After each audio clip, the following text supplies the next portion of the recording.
하나님의 귀한 동역자들 이런 놈이 있길 원합니다. 그런 마음으로 함께 고맙고 같이 인사해 보실까요? 잘 오셨습니다. 그리고 8시부터 대한민국 축구 경기가 있다고 들었는데 잘 오셨습니다. 8시에는 못 끝낼 것 같습니다. 몇 년 전에 제가 굉장히 재밌게 봤었던 미생이라는 드라마가 있습니다. 제가 몇 년 전 거를 이야기하냐 그렇게 말씀하실 수도 있겠지만 TV를 잘 보지 않고 이제 완결이 됐을 때 재밌다더라라고 이야기가 들리면 그제서 이렇게 챙겨보는 편인데 이 미생이 방영될 때 굉장히 인기가 좋았었거든요. 당시에 무한도전이라는 프로그램이 최고의 시청률을 나타내고 있을 때 그와 버금가는 시청률을 경험했으니까 얼마나 인기가 많은 줄 잘 알 수 있습니다. 근데 왜 이렇게 인기가 많았는가? 그것은 직장 생활을 하는 직장인들에게 공감대 형성이 굉장히 잘 됐었고, 내 이야기를 하는 것 아닌가? 우리 회사 이야기 같다라는 그 공감을 많이 형성했기 때문에 그렇습니다. 그리고 또 극중에 나오는 대사 하나하나가 사람들이 메모를 하면서 적을 정도로 또 외우면서 되뇌이면서 다른 이들에게 희망을 주는 말로 본인들이 전달할 정도로 그렇게 감명 깊은 대사들이 많았다라고 하더라고요.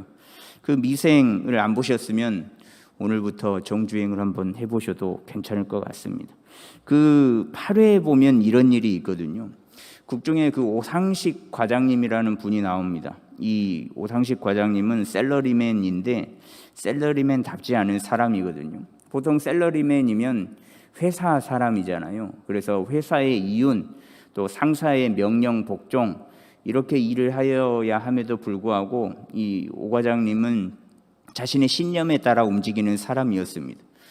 그러다 어느 날 그 오 과장님이 이끄는 영업 3팀에 큰 계약건이 들어왔는데 그 계약건을 탐탁지 않게 생각하고 받아들이지 않다가 어쩔 수 없이 이제 강압에 의해서 진행을 하게 되었는데 왜 탐탁하지 않게 생각을 했는가? 그것은 자신의 신념과 어긋나는 일을 해야만 했기 때문에 그렇습니다.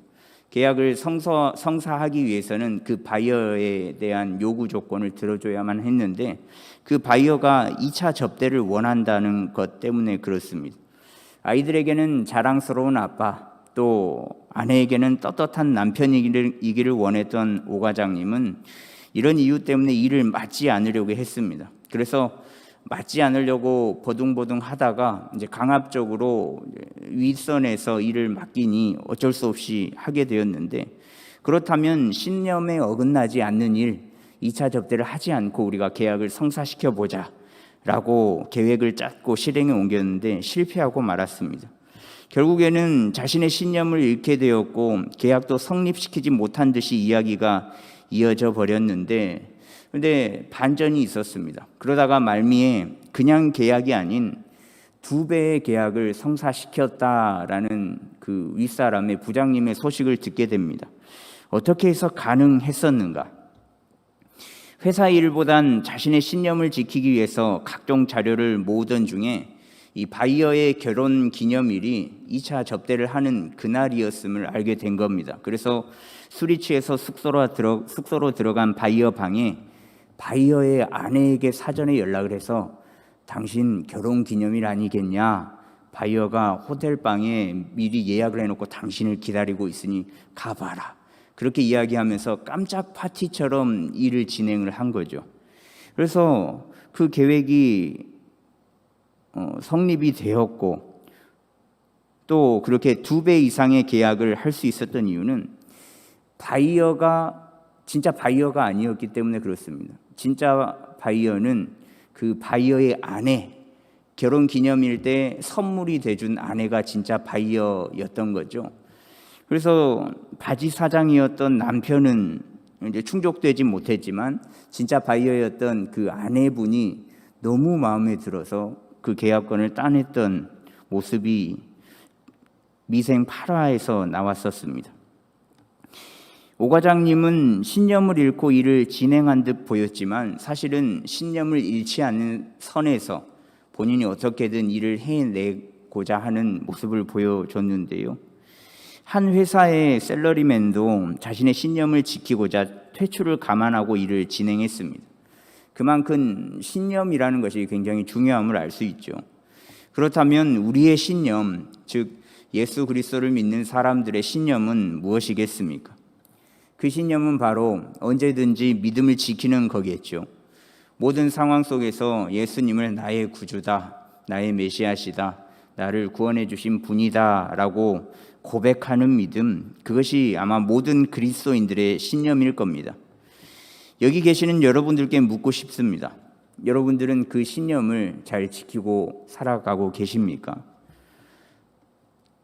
당연히 그러시겠죠. 당연할 겁니다. 우리는 예수님을 그리스도라고 고백하는 모든 그리스도인들은 여기에 계신 분들 뿐더러 또 그렇게 고백하는 모든 사람들은 그 신념을 지키려고 애를 쓰면서 살아갑니다. 어떤 상황에서든지 말입니다. 힘든 상황에서든지 즐거운 상황에서든지 말로 상황할 수 없는 상황이라도 불구하고 예수님을 믿는 믿음을 지키기 위해서 부단히 발버둥 치면서 살아가는 것은 당연합니다. 그러나 예수님을 주라고 고백하는 이 신념이 굉장히 쉽게 깨져버리고 말거든요. 어떤 일에서 그러냐면 우리에게 시험이 닥쳐왔을 때 그 신념이 쉽게 깨지는 모습을 볼 수 있습니다. 신념이었던 예수 그리스도께서 당장 회의감으로 바뀌게 됩니다. 그리고는 동경의 대상이요, 자랑의 대상이요, 신념인 우리 주님은 이제는 지탄의 대상이요, 회의감의 대상으로 전락하게 되고 만 것이죠.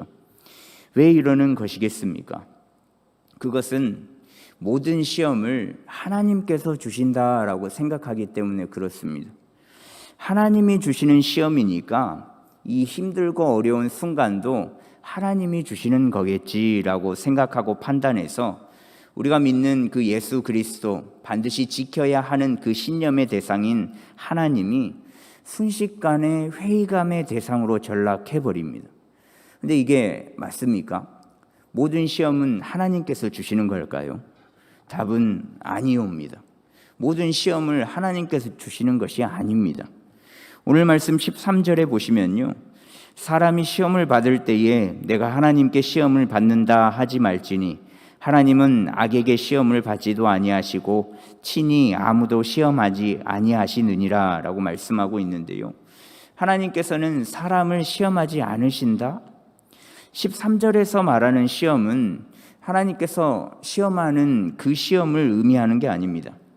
1장 2절과 1장 12절의 말씀의 시험이 하나님께서 테스트하는 시험을 말하고 있고요, 오늘 말씀 13절에 나오는 시험의 의미는 다른 의미에서의 시험입니다.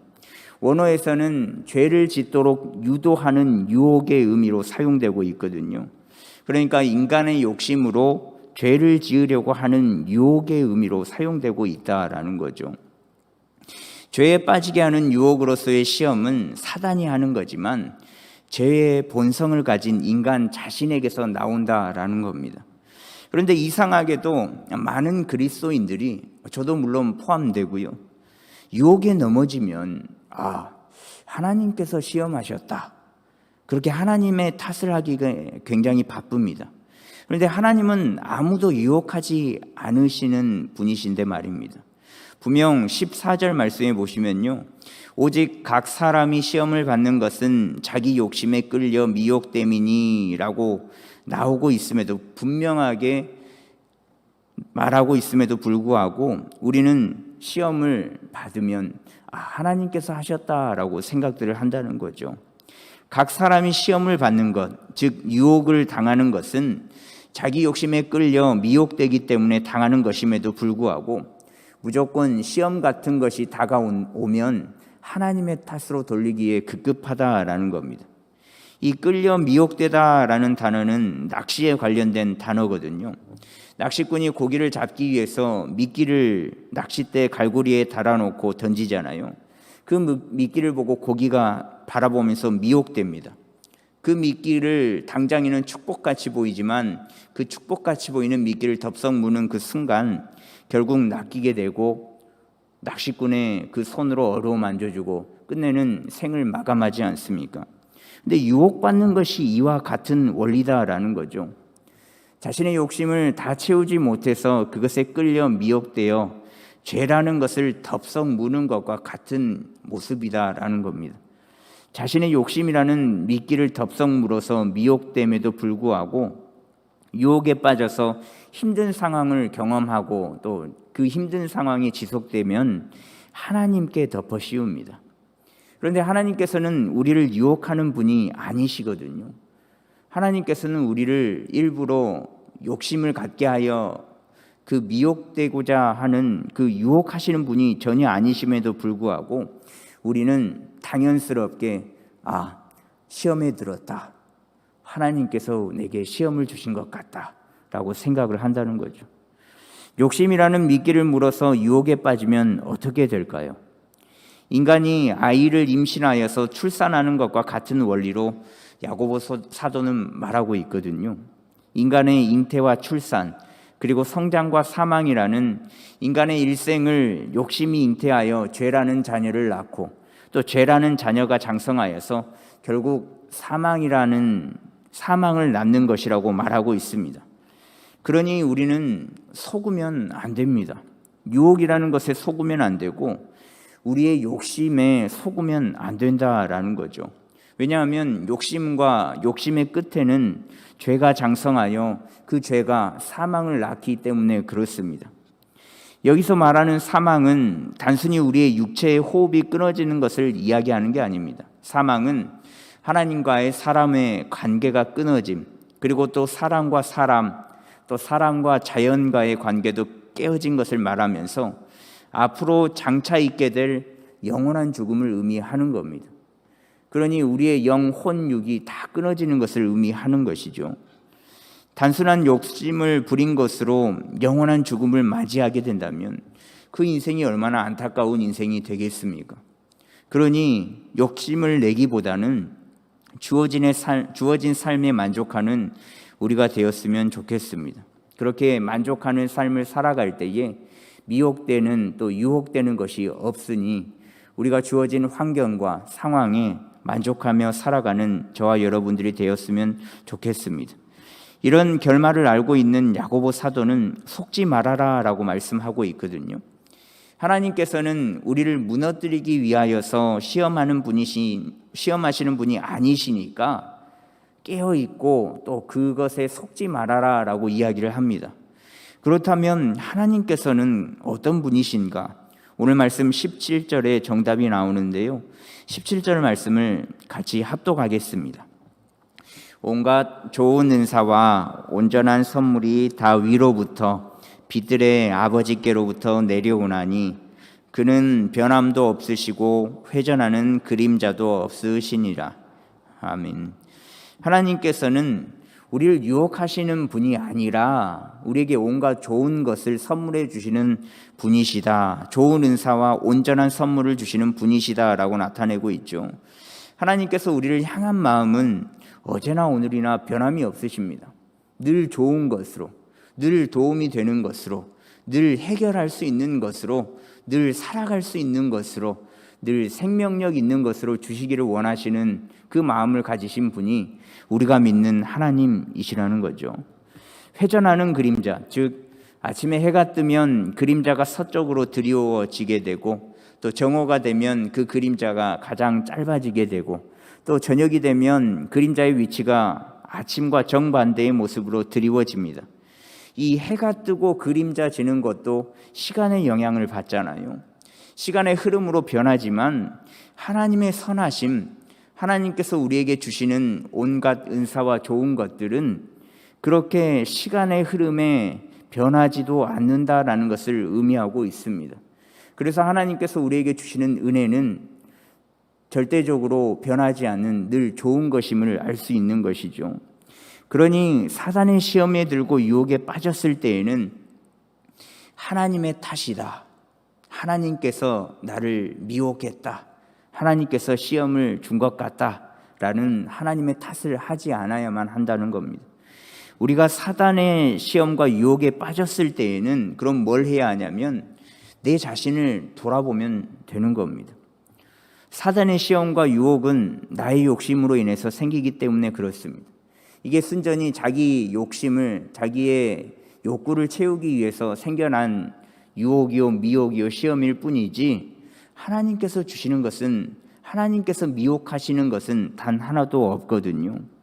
이것은 하나님께서 허락하신 것이 아니요 온전히 자신의 욕심으로 인해 생겨나는 것이니, 반드시 시험 같은 것이 다가왔을 때, 유혹 같은 것이 다가왔을 때에는 내 자신을 돌아봐야 한다라는 겁니다. 또 이런 시험과 유혹이 다가왔을 때 우리의 신념인 예수 그리스도를 잃지 않아야만 합니다. 사단의 시험과 유혹이 찾아왔을 때에 이 신념을 잃어버린다면 사실 우리의 신념은 신념이 아닌 게 되어버리기 때문에 그런 거거든요.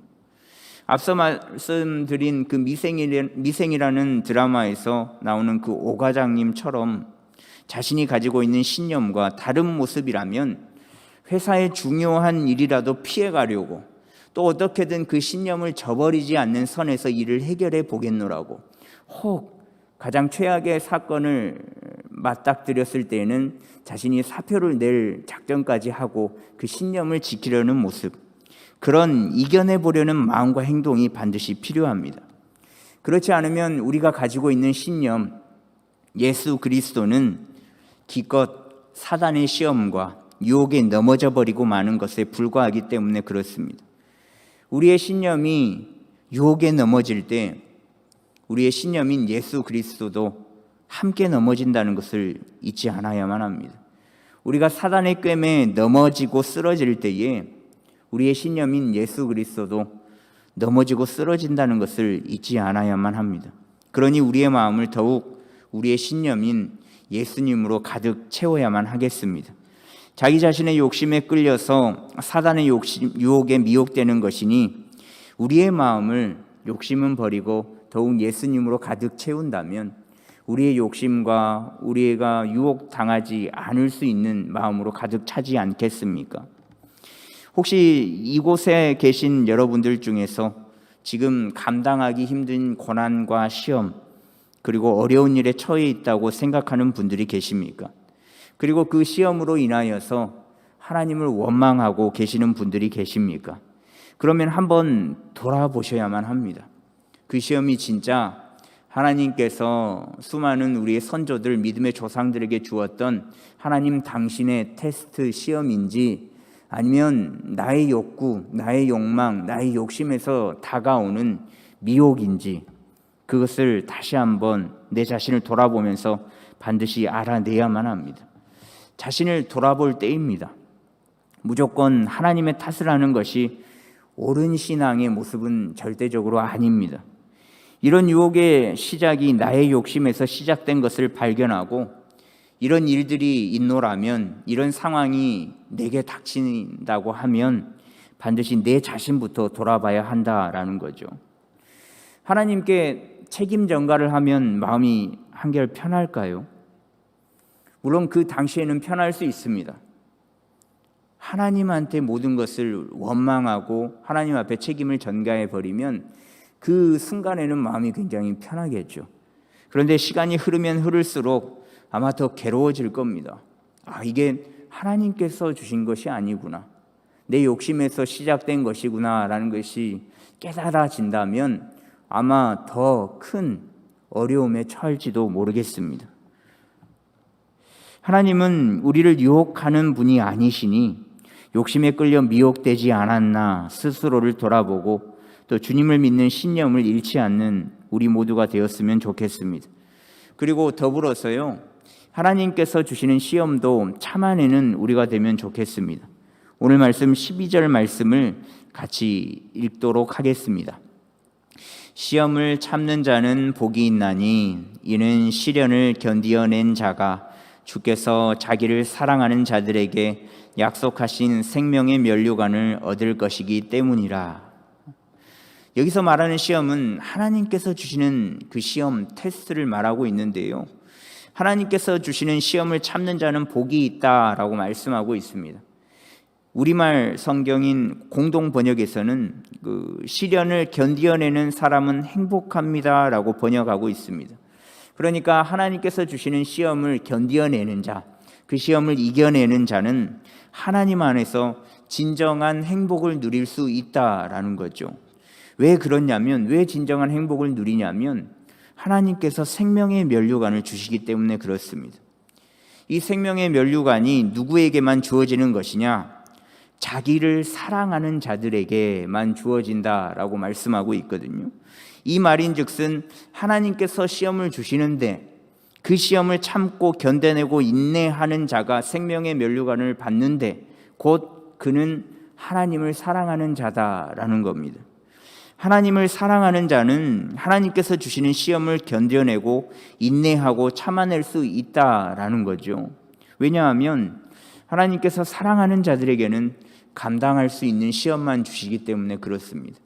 고린도전서 10장 13절 말씀에 보시면요, 오직 하나님은 미쁘사 너희가 감당하지 못할 시험 당함을 허락하지 아니하시고 라고 말씀하고 있는데요, 하나님은 애초에 우리에게 시험을 주실 때 우리가 감당할 수 있는 시험만 주십니다.